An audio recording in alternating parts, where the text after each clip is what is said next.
Welcome to the Failed Podcast. I am your host, Sam Iscabel. Thank you for tuning in again. We have a great show today. I have a lot of guests come on, and I get to talk to a lot of people regarding the Failed Podcast and what we're doing here. But today it's a good day for me because my good friend Juan Padilla is here. He's doing a lot of things. He's a man that moves quick. He talks fast, and he sells cars. He builds homes. He's got a lot going on, and I've learned a lot from him.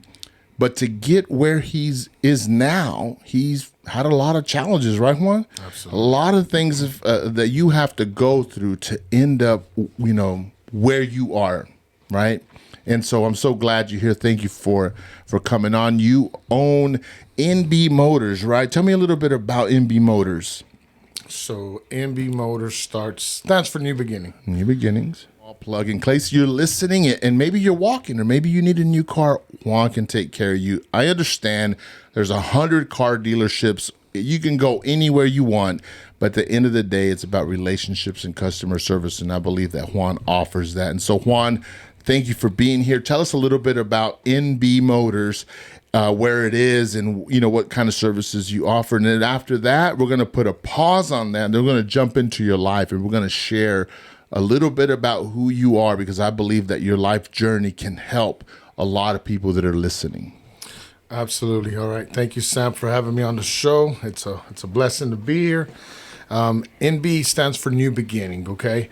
My wife and I, we are both running the show together, and along with our amazing team that we do have. Yeah. My wife and I have been together 20 years, and we are high school sweethearts. So it just started a new beginning for myself and my wife when we started. Yeah.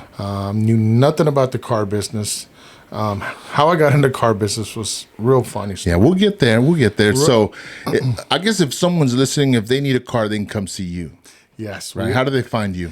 We are all over social media. We are on Instagram, Facebook, Snapchat. Just type in all of the above. newbeginningmotors.org. Our address is 4012 South Freeway, Fort Worth, Texas 76110, deep in the heart of Southside, Texas, about 2 miles away from downtown Fort Worth. If you can drive it, you can buy it from NB. And if you ain't messing with New Beginning, guess what? You're still in the past. So anyways, I'll put the description below if you're listening and you need his services for any reason. Juan will take care of you. Yes. Let's get into the show.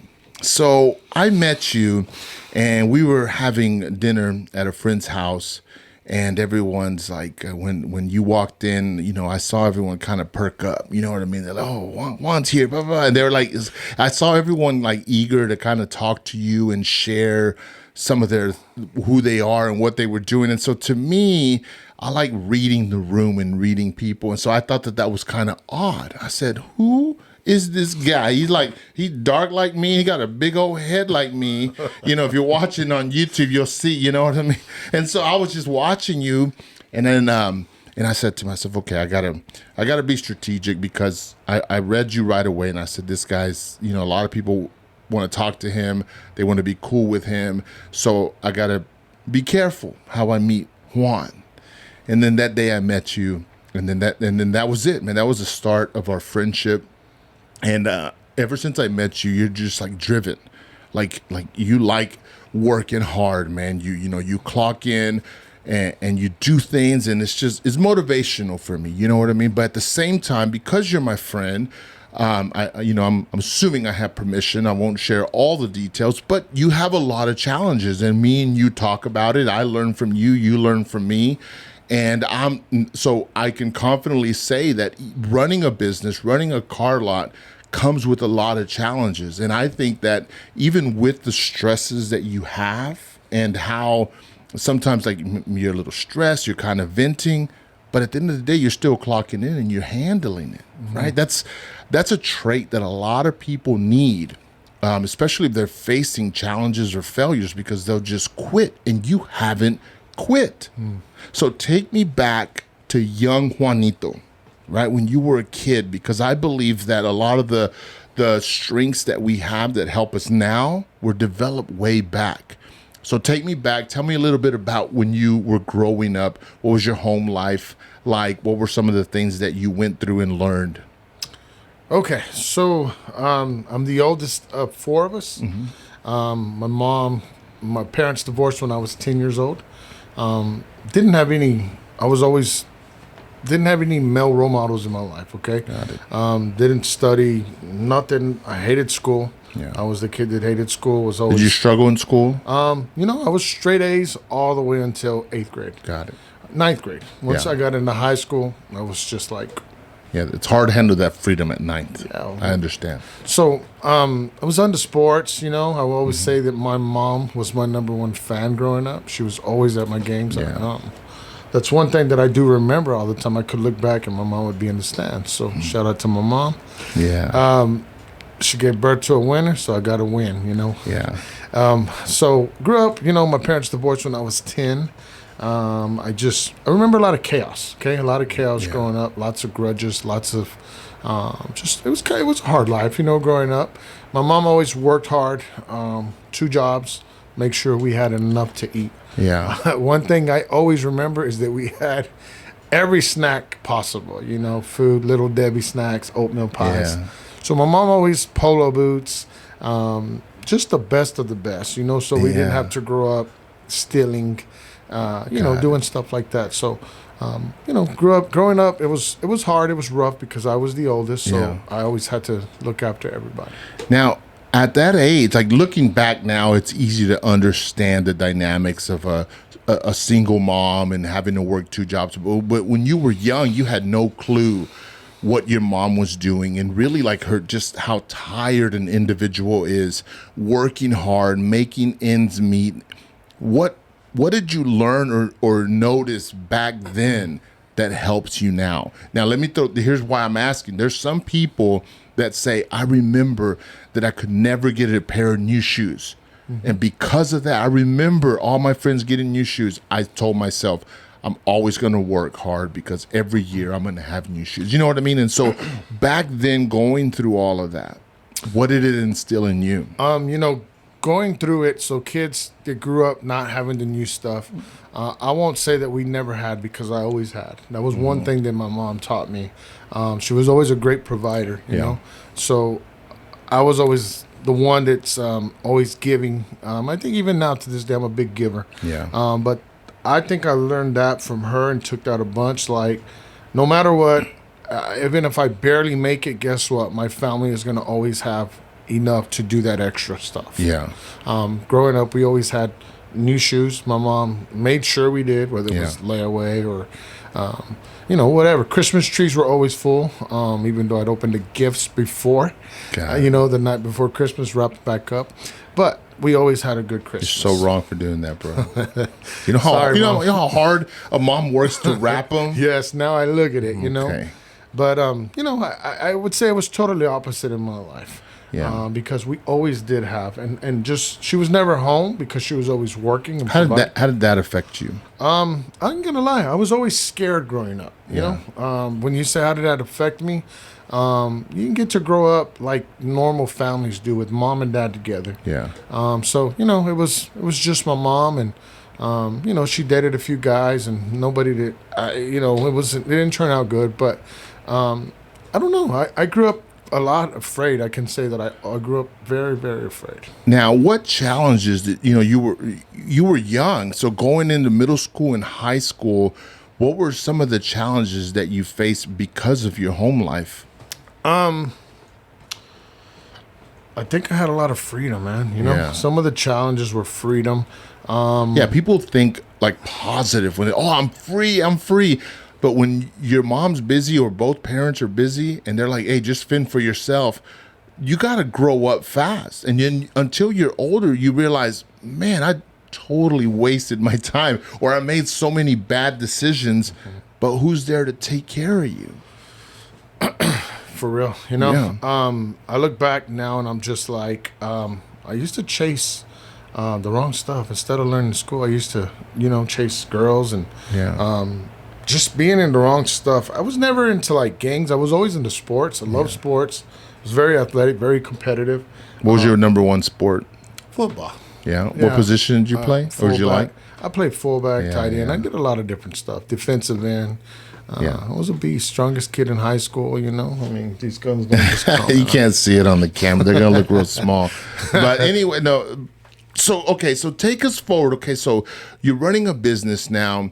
You know, without saying numbers, you're making some money. You know, you're doing some things. You make things happen, not only for your family, but a lot of people. But what led up to there? I understand that your mom worked hard and you saw her, but okay, so you have a good work ethic. How did you test it in your early years? Okay, so I started cutting grass way before high school. In 6th grade, I remember. Yeah. So you started early, man. Oh yeah, I was making $50 for this huge yard, and it's right by our house that we own. You know, our first house. And I look at the yard now, and it's a kind of like a commercial lot, and I'm just like, the heck was I thinking? You know, $50. Yeah. And I remember going to the store, getting my pair of shoes because I worked so hard for it.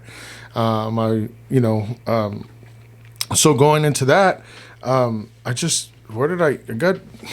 jumped into UPS from my mom, I guess, her work ethic. I turned 18 out of high school. I did not want to go to school. I remember she kept telling me, get a trade, do something. Yeah. But she was never around. Like I said, there wasn't that role model to push you to go and, hey, go conquer the world. You can do what you want. Yeah. And I'm not going to say that she didn't push me to do better, but she just wasn't there. She couldn't be there, you know? Yeah. I mean, so individuals, like whenever we have challenges, it's nice to be pushed, but an individual has to know how to push another person. And sometimes, you know, you'll learn that people sometimes just don't have that gear. Like sometimes people are just too busy going. And it really requires like a focus, like an inner focus to push people. And the reason I'm mentioning that is because you push people. And I want to figure out where you got that from, because everything that I know about you, man, you've just clocked in and you worked. You brought up UPS. Tell me a little bit about working at UPS, you know, and what led you to the next step, because you told me you were making good money there, but you were also working a lot. So talk to me a little bit about that time in your life. Okay, so getting out of high school, it's a crazy story. Fresh 17 years old, I applied to UPS. They hired me the next day. UPS will hire anybody, you know, $8.50 an hour, I remember, okay? And was loading trucks, okay? So what led to that? I had to work. I had a family. I had my daughter right out of high school, and my wife was pregnant, Crystal, and then I never wanted to be broke, you know. I remember I was working Risky's Barbecue. I was a busboy at the time, and I remember there was a UPS driver, Joshua Villarreal. He's not with us anymore, but I remember he was sitting at the bar drinking, and he was telling me how he was making $28 an hour at the time. This was 20 years ago, you know? Yeah. And I was like, wow, me and my cousin were so amazed, because my cousin lived with me at the time. And, back at school. So I remember I thought that was the world, and I was like, man, that's what I want to do, is be a UPS driver. Got it. And so I was working at Risky's. I got a job at UPS. I knew what I wanted to do because I hated school. I didn't want to go to school. I tried college a little bit and never finished a semester. I showed up like 3 times, and I just was like, I'm out of here, man. Yeah. But, I work in UPS, working Dr. Pepper. I worked 3 jobs. So I think once I saw the goal. I speak it a lot. I say, if you can see it, then you can achieve it. And I saw the full-time pay. I saw the money that you can make there. I saw the benefits that you could have. And I stuck it out. You know, I was very consistent in that. Yeah. And once I got to that goal, I was like, okay, great. I made it, you know. Working hard. And again, I hated being in the back of that truck. I can still remember those days where you're in the back in a sweat pit just sweating. So leading to that, I think that's where the work ethic that I have now from working 3 jobs, like I'm not afraid to do it, because I was even mowing yards at that time, you know? But so you're working hard and you're making money in all these places. Is there a goal for your money, or is there a goal for what you're going to do in the future, or are you just trying to stack money because you said, I just never want to be broke? What was your motivation, or what was your goal at that time? My goal at the time was to always be able to have extra, my wife, my daughter, to make sure that they never were without, you know. I never had any financial goals, man. I never had no goals, no mindset of investing, no mindset of flipping. So this came later in your life, this new mentality that I know of.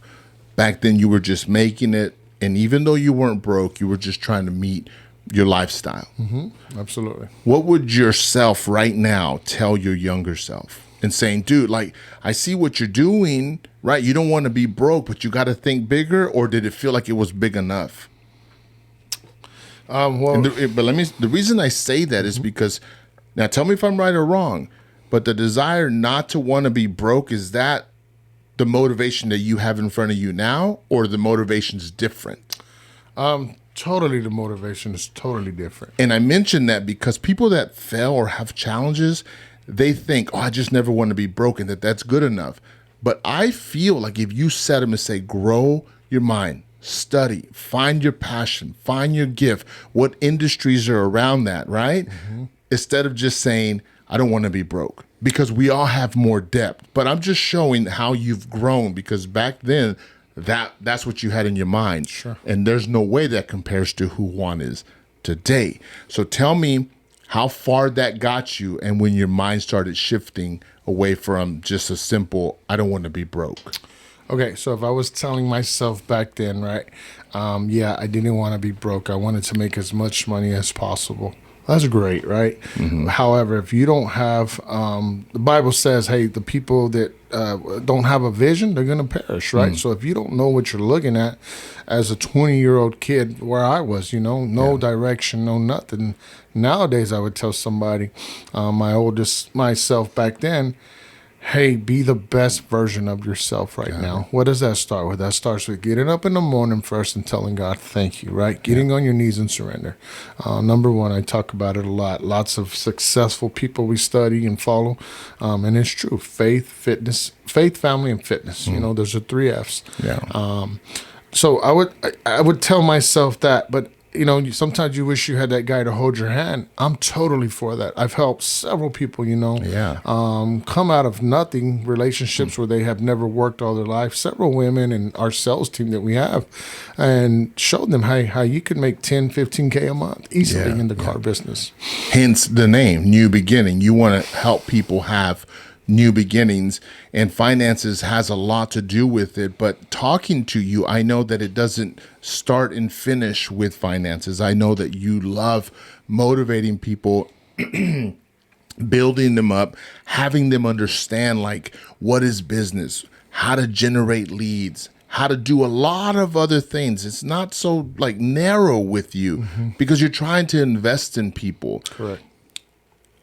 Tell me some more challenges, dude, that you have had that where you were on the verge of quitting, where you said, you know what, I'm staying at UPS, or maybe jump ahead and tell me when you left, because even that was pretty tough because you were making good money and you walked away. And I think that maybe the path to owning your car lot started between there somewhere. So UPS, we were union, right? UPS is a huge company. $1 billion company that every quarter profits billions and billions of dollars. So I was paying union dues at the time, okay? And I was like, I didn't know what the union really was. Yeah. And then I found out, man, you can make money. I was with the company now 19 and a half years, granted, okay? Yeah.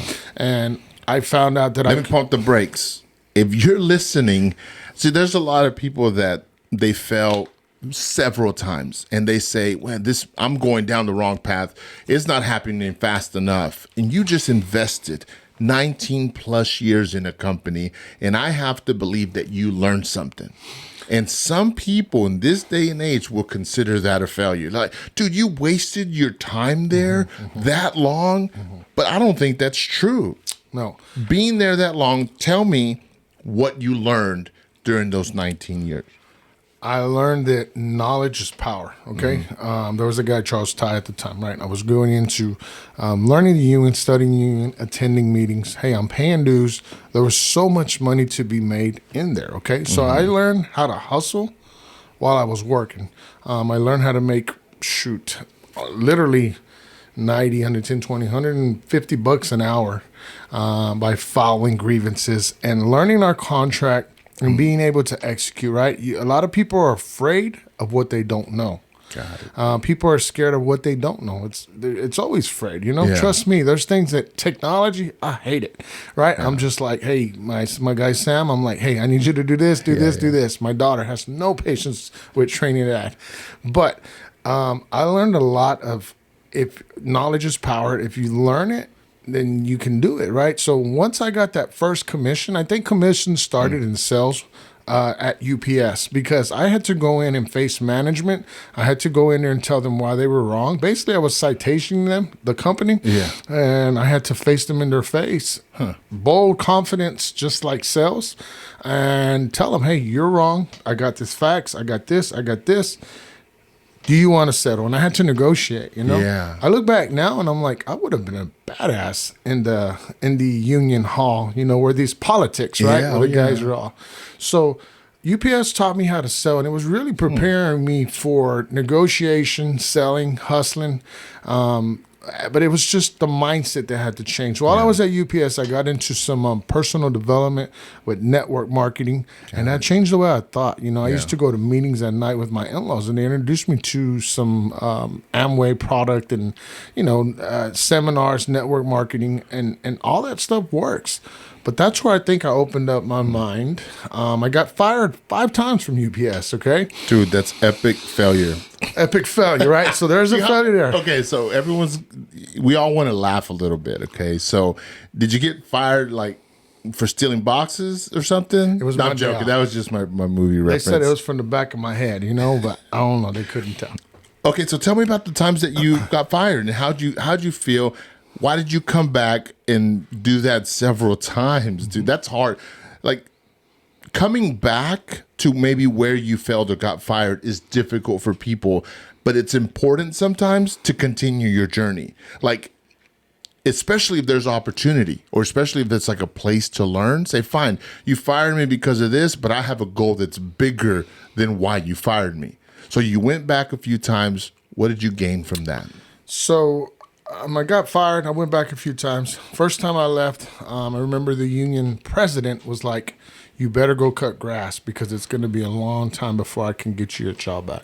And I looked at him and I was like, man, I got a cousin, Ray Pizzana. He's no longer with us right now, okay? But he got me started in the car business. He was my male role model. Like I said, I didn't have anybody, but he was my older cousin, older brother. Yeah. The oldest guy in the family. And we followed him, you know? So he brought me on in the car dealership. I took a day off, and I was like, holy crap, what am I going to do? Lord, what am I doing? Yeah. I was worshiping UPS because I thought it was God at the time, okay? So once they let me go the first time, we're talking about failures. I had failed in my marriage, you know. I was jacking around, being a freaking goofus, you know, a doofus. And I went and confronted a guy, you know, and I got fired the first time. So then I took a day off. I went and got into car business. That's how I got into car business. But the first time you got fired? Okay. So I went to sell cars. I took a day off, sold cars. I sold 17 cars the first month. I made $8,500, I think I remember, and it was amazing, you know. Man. And this was 16 years ago, 17 years ago, you know. Dude, okay, so it's interesting because so we have these challenges in life, and one is this. You're making a good living somewhere, but that might be keeping you from your new path. Absolutely. Right. And so, man, you had to get fired to figure out there's another path. And so sometimes, but take this with a grain of salt, that if you're doing good somewhere, you might need just a little breather to see if you're meant to do something else. And that's hard to do on your own, because for you, it just that was circumstantial, right? Absolutely. So one day you sold 17 cars. Were you convinced then?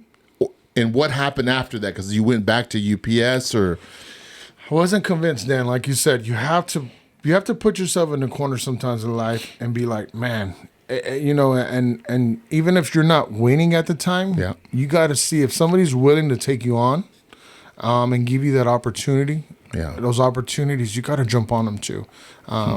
Again, going back to telling your 20-year-old self that, I would be like, if somebody is willing to take you by your hand, you got to grasp it and run with it. So I didn't spark that. They got me my job back. I think I sold cars for like 3 months, and then they got my job back. And then I've tasted commissions, right? And I was like, no kidding. $1,300 was my first commission. It was a blue 2013 Tahoe I sold to a fireman out in Arlington. I still remember the day.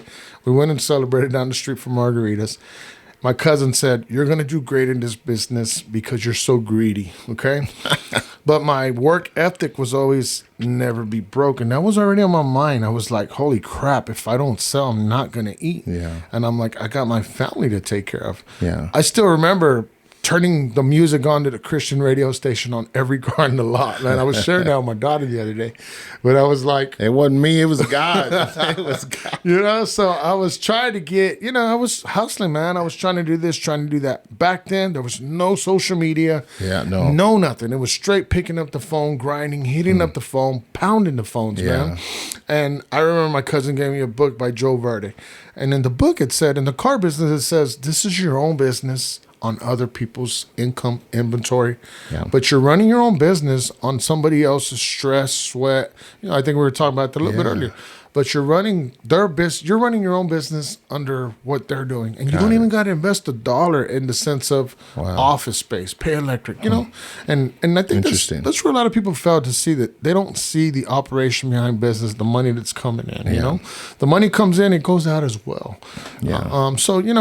I got back to UPS, sweating away again. Yeah. I had already been to a few seminars thinking about, Think and Grow Like the Rich Dad, Poor Dad. And I was just so you felt your mind shifting. Oh, yeah. Like you wanted something else. Oh, yeah. You got a little taste of the glory, like some people say. You used the word greed that your mentor said, you're going to make it because you're greedy.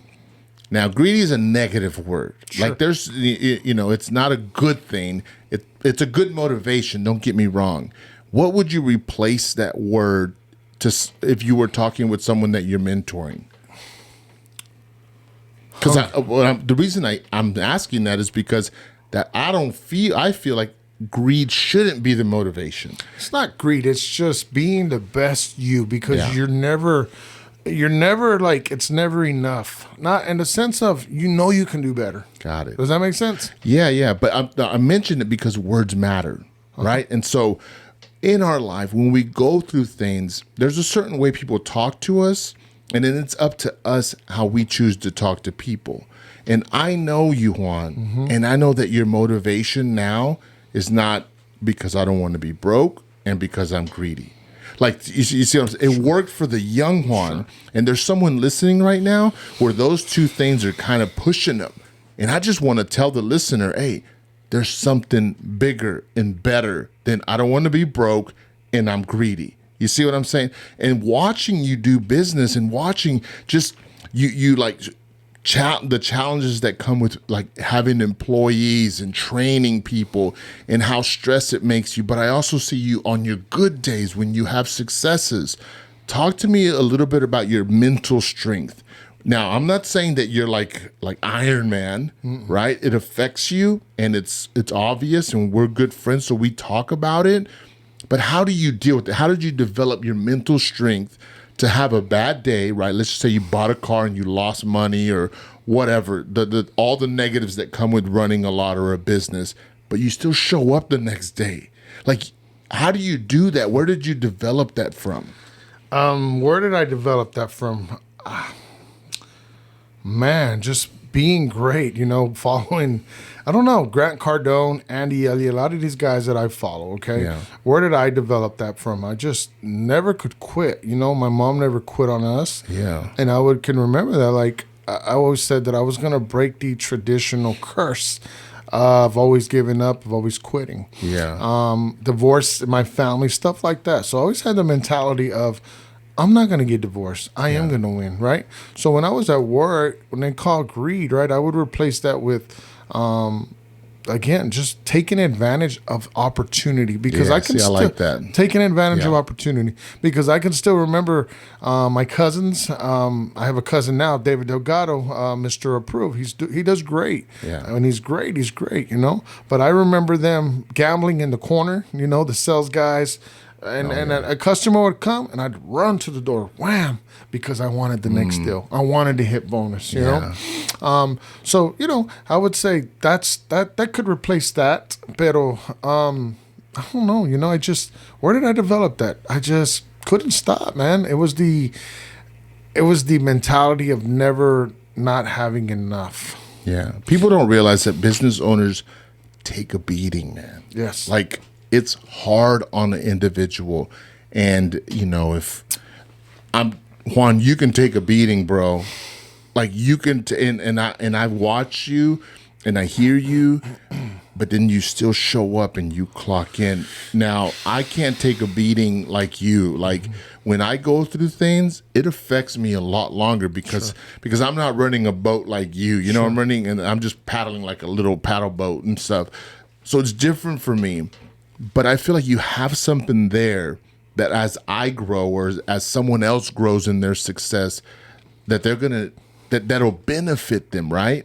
So talk to me a little bit about what you do mentally, like in your head. Absolutely. When you have a bad day, right? I don't know what kind of bad days a business owner of a car lot has specifically, but then what do you tell yourself? Like, how do you then clock out or leave that and then clock in the next day? I think that your faith has to be in line, right? If you don't have God in your life, number one, okay, this is what I would tell my 20-year-old self again, going back to go to church. Go to church, right?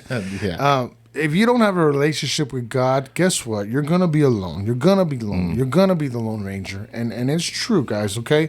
So that's number one. You can always pray. Having a good network of people, people that are doers, people that are action takers, people that are, that are applying what we are doing, right? Yeah. Like yourself included. I know if I'm having a bad day, hey, I can have that support in calling you.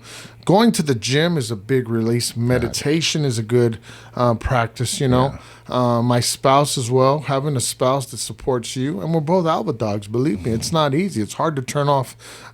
It's hard to turn it off when you get home, business and work and marriage. But if you're listening, there's a better half to Juan. Right, Crystal, if you're listening to this, I'll have her on one day, and I know that she's going to bring something really good for the audience. But you had to go first. But shout out to your wife, Crystal. She's cool, man. She has a lot of knowledge. I just wanted to give her a shout out. So she's amazing. She's amazing. She inspires me every freaking day. I love it, bro. So okay, here we go. I want to go down this path. Okay, life is hard. Yep. And you've had a lot of challenges. Absolutely. Tell me another main challenge. Well, it could be at work, it could be anywhere else that you've gone through, and then we'll dig into that. Another big challenge for me is, I would say a big challenge with work, okay, is training people over and over and day in, day out, investing in people. Investing in them only to catch them lying to you over and over and over. Got it. And then just quitting on themselves. They didn't just quit on me, but they quit on themselves. Yeah. And it's sad because I think I have such a big heart to want to save everybody.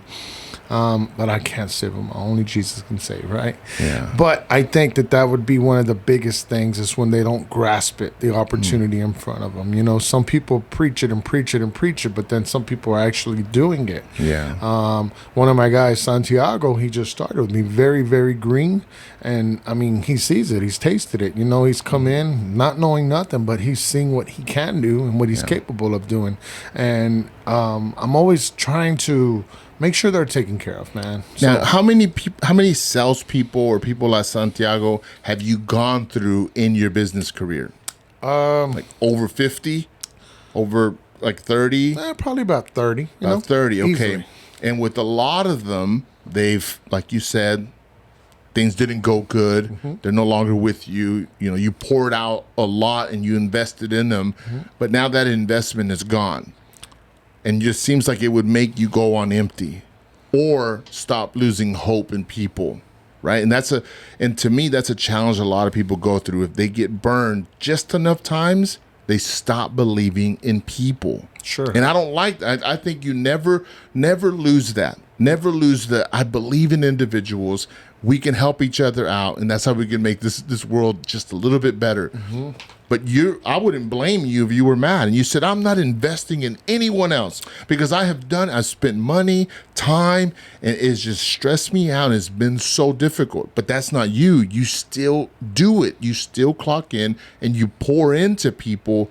Where does that come from? How do you continue to do that? I think you have to stay in the network of what other people are doing. Auto business, auto industry, right? Yeah. Nobody's taught us the auto industry, me and my wife. Yeah. Self-taught, self-made. Yeah, self-taught, self-made, just trial and error. But where do you do that? I think it's, I don't know, man. That's What's about what do you see in individuals that makes you say, I want to help them be great? Because it just can't be like, I want to build MB so that we can make a bunch of money. At some point, you have to think about the other person and what they're trying to achieve. Where did you learn that from, and why do you keep showing up and doing it? I think it's great motivation for people who are not only trying to be leaders or business owners, is you're going to have to continue to invest in people, even though other people have let you down. I think like Chris always says, those that are going to come is who God has with you, and some are going to ride with you, and some are not. I've got Romeo. Romeo, he's a great closer, one of my best sales guys as well. You know, he's been with me almost over a year now. He's came and then he's left, and he came back to me and he's like, "Man, Juan, I'm sorry I left." And you go back to it, it's like creating a culture, but all of that keeps me accountable. And I think that continuing to build in for the people that are showing up, I have to show up being the best version of myself for them. Because if I don't show up for them, I know that they're not going to feed their families. Today, example, I had a deal come in and we didn't close the deal, okay? But however, I was like, my heart breaks because I'm just like, man, she's got a little boy to take care of. So I got a big heart for all my team.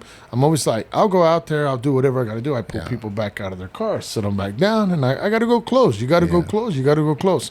So I think that's where I keep going, because there is few out there that want what you want, And at our company, we don't just hire anybody. Before, I used to hire people out of desperation, saying, man, I just need to throw a body in there, put a body in there, and maybe I can get 5-8 deals from them. Well, that was the worst thing that I could have done, A lot of those people are not with us no more.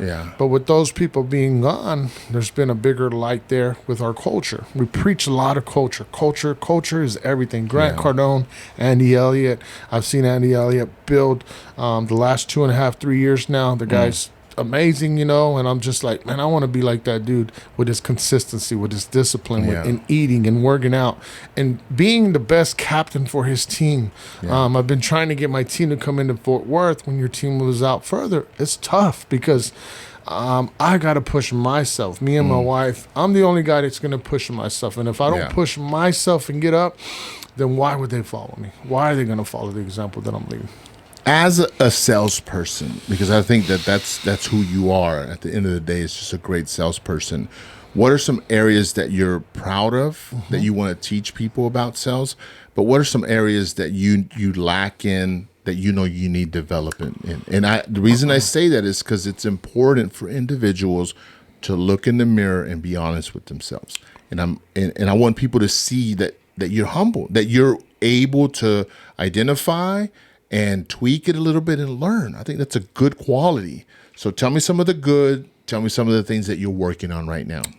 So some of the things that I'm working on right now, I'm going to go with the bad stuff first, okay? I'm not acting on emotion, okay? That's one of the bad things. I got to stop and think what I say first, because again, like I said, I've got such a big heart for people and want to see them do their best. That sometimes I can get a little emotionally attached with them, and now I got to depart myself a little bit. I'm like, if you want it, you want it, and if you don't, then you don't, And I got to be okay with that, Another bad thing that I lack in is discipline, in the sense of being organized, okay? I just turned 40 last week, and I'm like, I look back and I'm like, I need to get disciplined. I'm listening to a book called Atomic Habits right now, and I'm like, so if I just do this a little bit a day and keep it going, then it's going to become natural. So I'm catching myself doing a lot of different things. I would say, another thing I can say that I lack in is management skills, because I don't know how to be a a manager. I didn't apply for management. It kind of fell in our lap, and it took off and it blew up. And guess what? I got a lot. I buy cars. I got to train. I close deals. I got to run the make ready. There's so many hats that I've had to fill. Yeah. And with the team that we're trying to build, I'm having to let go of that stuff. So I'm having to learn management, leadership. So sticking to investing in myself, training. We had a business coach, wasn't cheap. Never thought I'd be spending that kind of money on myself. However, it did teach me several things that I could do. Now, you value learning a lot. You just finished saying that, it costs you a lot to get this coach. And you're always learning. You're watching videos. And not only are you doing that, but you're also training your team. Why have you made learning so important in your life? So the good things, right? Why have I made learning? Because in order to be great, you've got to be good first, I think, And if you're not good at what you do, how can you be great at what you do? Yeah. So I know that personal development, starting back in, listening to this Amway stuff, I used to watch these speakers speak, and I'm like, how do they know if they haven't even been to it? So I used to have a bad attitude with that kind of stuff. Yeah. But now I'm just like, you have to invest in yourself. If you do not invest in yourself and you think you know it all, you're not going to keep learning no more. And you cannot grow in that stage of life where you think you know everything. Yeah. So applying it, doing the action part, this is why we do invest in our people. A lot of the good stuff, I do pay for seminars. I'm not afraid to invest in my people so they can level up. Yeah. A lot of other independent dealers who have been in the business for a long time come to me and ask me, well, did you think I bought this right? What do you think about this purchase? Yeah. So for me, I'm like, man, I'm doing something right. Yeah. So you're doing a lot, and you're moving a lot of inventory, and you got some other projects that you're working on. What are some of your goals moving forward? Because remember the goals you had out of high school when you were working, they were very simple and kind of narrow-minded, if you don't mind me saying that. And now that you've learned a lot more, and now that you know people the way that you do, what's Juan in the future? Juan in the future is creating relationships with people, big millionaires, big business owners. Yeah. Powerhouse. Why? Because your network is your net worth. It's a true story, okay? I've learned that a long time ago in life, that the more people you can put yourself in front of, the more connections you're always going to have in life, right? Grant Cardone talks about he said his kids will go to college to go and meet people. Not to go and get an education, but to go and meet people. My daughter, Asia, Miss Make It Happen, got accepted to Penn State, and she was there for a year, and I was freaking amazed by it, I didn't realize how great of an elite school that was. I was just paying the tuition a month, and it wasn't a cheap tuition, So I was like, just go sell another car, But your network is your net worth, so I'm like, you have to continuously grow yourself, man, because you stop. You're not. What's some of the goals that you have that have come out of some of your biggest challenges? One of my goals. Okay, so we've been in the business 2.5 years. What's that? One of my strengths. But not now. You've been in the business longer than that. It's been 3 years now. 3 years. Yes, 3 years now on the retail side, and our company's hit numbers that I've never thought. COVID hit, and we just tremendously. I kept going. Cardone talks about when things happen, you push forward. That's how the rich happen. They push forward. So through COVID, I built relationships. One of my goals is to have my team invest with us. I see our training, and our training is legit, man. It's not. If you do the process and you follow it, guess what? You will close the deal. Yeah. We are dealing with a Latino market, okay? And I tell my sales team, there's the Andy Elliott team that deals with franchise stores, and then there's the MB Motors team that is dealing with, you're talking no papers, no I-10, and we're working 10, 12, 20 co-signers, getting 25,000 down. So I already see our goals, our visions, and I tell every team that I have, team member on our team, everybody, I'm like, you guys are family. let's make a money goal to save this much money. And guess what? You guys, we can invest in building a new home. Yeah. Right now we got 2 big 3-story buildings going on. Who would ever thought we would ever do it? We partnered with our partner Ramon Hernandez, and he's in the construction field. But again, your network is your net worth. So knowing the right people. Yeah.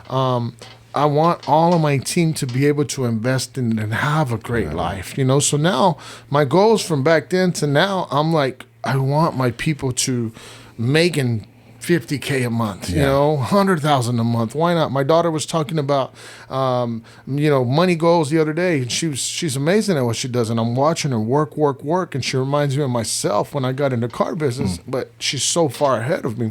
Yeah. So now I'm just like, my goals are for my team to eat, not ramen noodles, not oatmeals, not the kick cereal that we all grew up on, the government. But I want them to eat steak. I want them to eat good.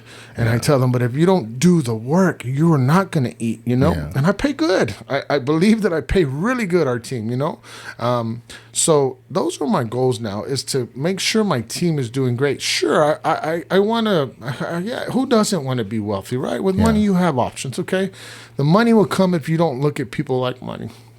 This year, we gave one of my goals last year in December. I set a goal, and I've taught you a little bit about finances, and I said, I want to give $100,000 away. That's my goal. And Crystal and I have been always on the same page. And I think whenever you can grasp the concept of giving, it's better to give than to receive. Yeah. It comes back in 10 times fold. Scriptures talk about it, and it does come back. So I don't give to receive. I give now because it's what greater joy it is to give than to receive. So my goals now, I want to write $1 million check one day, man. Yeah. Like, I want to do stuff that the other franchise stores are not doing. Just recently, I was able to post and be bold, right? Hey, we give this. When you buy from New Beginning Motors, guess what? This is what we support. This is what we sponsor because it is value. And what I'm telling is real. It's true. I mean, check the numbers. They don't lie. But how many dealers, independents do you know can do that in this amount of time? There's not a lot of those guys out there. And I'm humble about it. I will do it again. If God called me to do it, I'll do it again. Now, you've committed to giving 100,000. Mm-hmm. That's a lot of money for a lot of people. Mm-hmm. That's almost like that will take a lot of people to broke. Mm-hmm.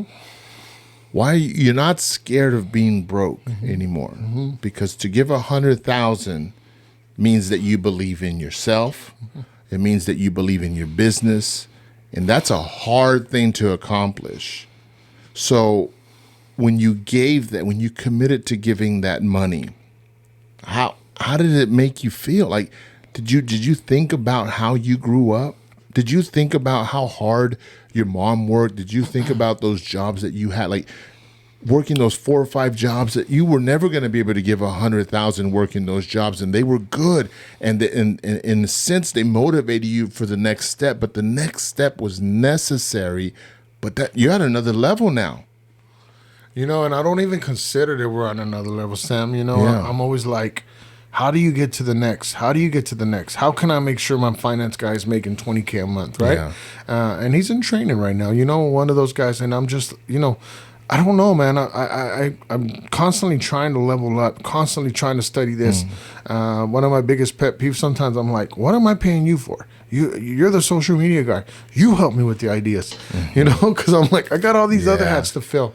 But I don't know, and I never feel like I'm on that next level yet. I watch Andy Elliott. I watch these guys. Well, I'm going to tell you right now, okay, I'm about to slap you with some truth. You're on the next level. Committing to giving 100,000. That's pretty big. That's next level stuff. And one would think in this life that leveling up means that you have more money. But you did the opposite. You gave away a big old stack.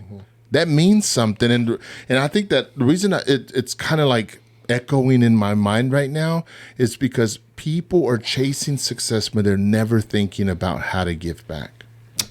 And I see you giving back so passionately after you've been burned so many times by so many people in so many ways, and yet you still decide that you want to give back. And I want to commend you for that. But I want to put it out there, for those watching, that the opportunity is going to come up, and this is a connection to what you shared earlier, and you're going to have a choice. You're either going to live and be greedy, or you're going to live and you're going to give $100,000, live and give $1 million. Like, if you don't start training yourself that way, you're robbing yourself. Absolutely, absolutely. It's true. You are robbing yourself. I think the number one key in life and success is to be able to give and give it freely. Don't be afraid to give. I didn't share this, but back, our wife, Crystal, my wife, Crystal, we had a restaurant. Not our wife, it's your my wife. I'm sorry. I had to fix that because it's going to be on. My wife, Crystal, we had a restaurant back then, and I remember being in auctioneers, and we were out in one of the richest part of Fort Worth, Camboose area, and I used to deliver in that area, and I would come home and I would Google what did they did for a living, what did this person do? David McDavid, I remember the Maritz dealerships, highly franchised stores, So I was always studying what did they do. They moved to a freeway, they did this, they did that, but they would give away money right at these charity events that we would cater. So now and you say next level stuff, I say it as humble as possible. He's right. It is to give, It is better to give. I tell my sales team all the time, give 10% at church, okay? Yeah. And they tell me it's a challenge.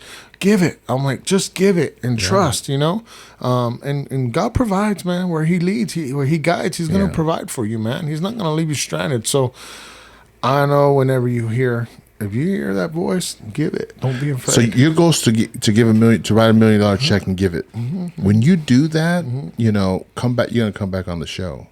We're gonna talk about it because there's a psyche that goes with that. I think that it shows your growth, even though I know you're working on a lot of areas and building your business, your personal self, and everything around your life. But don't ignore that, Juan. Sure. This is just me talking to you as a friend. Don't ignore that your heart wants to give and help people either live a better life, eat a steak more often than some. That's all good stuff. And I think that if you invest in that, the rest will fall in place. You know what I mean? Absolutely. And so I'm going to give you an opportunity. If you have any final thoughts, don't pitch me or don't sell me a car right now. Okay, that's not what I'm asking for. Final thoughts. What do you want to leave the community with whenever it comes to failure, right? Someone is facing a challenge or they're facing a failure right now. They want to quit. They're down. They can't even be honest with themselves, let alone give like you've committed to giving. What would you tell them? Okay, so what I would tell them, guys, it's okay to fail, right? And you're going to keep failing, guys. No man is perfect, okay? It's learning from your failures and not eating your vomit up again. But what I would tell somebody, you got to start. If you don't start, how can you succeed? How are you going to fail, right? And the failure is going to happen. It's scary. Failure is scary. Yeah, it hurts. But, as he was saying earlier, how do you show up? You got to put your 2 shoes on, just like myself every day. Put your feet to the ground and get going. If you do not show up, the first part of success is showing up. If you don't show up, how can you be successful? How do you fail if you don't show up, right, guys? There's days, like you said, I don't want to go to work.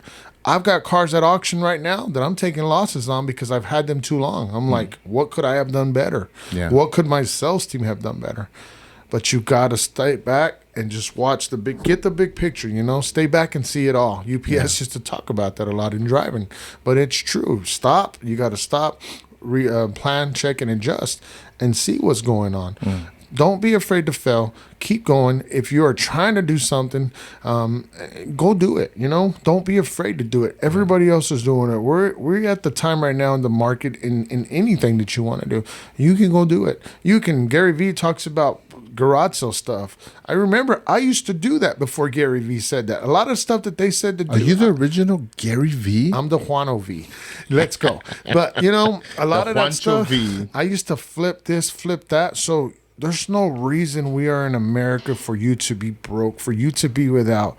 I would tell people But this message is universal. Yeah. And you said America, but I'm just saying this is universal. It's true. You know, you can do whatever you want. Follow what these guys are doing. People are getting paid to do stupid stuff, you know? And I'm like, I used to do that for fun. And now, you know, my wife used to get mad at me. And now people are millionaires, you know? But don't be afraid. Go do it. Try new things. You'll never know until you try. And I told my wife that. I said, I'll never know. I was pushing 35 when I left UPS. And I'm 40 now, but I told my wife, what if I don't try? What if you don't try? What if you do and you make it big? I don't like to consider myself that I've made it big because I don't feel like that, guys. I struggle daily with my weight, with my, you know, I still struggle, guys, and you're going to struggle. And you have to tell yourself, it's okay to struggle. Today I had a breakdown and I was screaming in my shirt and I was like, son of a gun, you know? Yeah. But it's okay. You know what? Yeah. Through every dark night, there's a bright day, right? So no matter how hard it gets, stick your chest out. You got to keep your head up, and you got to handle business, man. That's what successful people do. Putting yourself around the right environment, positive, faithful environment with the right people, and you build, and you're going to keep building. Those people are going to pick you up, but you have to have the right team. My business coach, Derek Keller, took me on a run. I had a 75-pound bag on my back, and I finished it, and he was right by my side the whole time. Sure, I paid him a lot of money, but if you don't pay for it, that's what I've learned. It doesn't hurt you. You're going to pay for it either way. It's either going to pay through failure, or you're going to pay for it because you wanted it. Like, so you decide. Yeah, so decide how you want to pay for it. But if you don't pay, it doesn't hurt, you know. So it's going to hurt, guys. Get up, bandage yourself, and keep going, man. You know, so you got what it takes. If you could see it, trust me, you can achieve it. I'm a living, I'm still doing it, but I'm from the hood, I'm from the gutter. Anybody can do it, guys. And this is just the beginning, man. We have so much stuff that we're doing, training platforms. There's just so much stuff that I know is going to happen. This is just the beginning, man. So it's exciting. I've got to take care of myself so I can enjoy the benefits. Yeah. You know, don't stop. Got to get started. Well, thank you, Juan, for coming on today. I enjoyed the conversation, obviously, because you're my man. I hope everyone listening enjoyed it and they learned something. And thank you for tuning in. Don't forget, Juan owns and operates NB Motors. It's located here in Fort Worth. I'll put the description below. If you need a car, any help, or even just a question about leadership or anything, Juan's always open and available to share his knowledge and reach out to him. But thank you for coming on the Failed Podcast, guys. And you know what I say. If you think today's episode was a complete failure, I don't care, because I'm going to show up on the next one. And we're going to keep learning. And challenges and failures aren't going to stop us. So keep your head up, and we'll see y'all on the next one. Let's go.